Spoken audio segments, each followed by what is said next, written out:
Atëherë pas një procesi shumë të mirë që kishim në raundin e parë, sot në gjitha komunat ku ka një raund të dytë të balotazhit për zgjedhur kryetarët e komunave, unë i ftoj qytetarët e vendit tonë që të dalin dhe të marrin pjesë, pavarësisht zgjedhjes së parë që kanë bërë, sepse secili prej tyre duhet dhe mund ta luajë një rol të rëndësishëm për t'i dhënë drejtim komunave ku jetojnë në 4 vitet e ardhshme. Kështu që me shpresën që do të kemi një djalje masive dhe substanciale që vërtet do të reflektoj vullnetin e qytetarëve të Kosovës,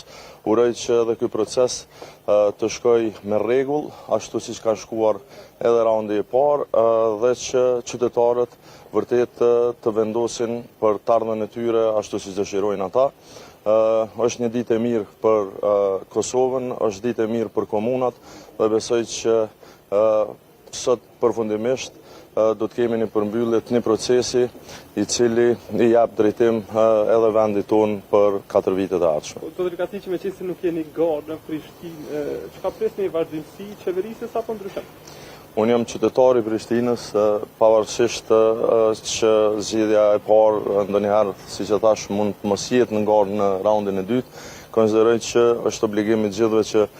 ta thonë me votën e tyre çka mendojnë, por sot ju e dini që është e ndaluar që të flas më shumë se si kam votuar unë ose se si do të votojnë të tjerët. Faleminderit shumë.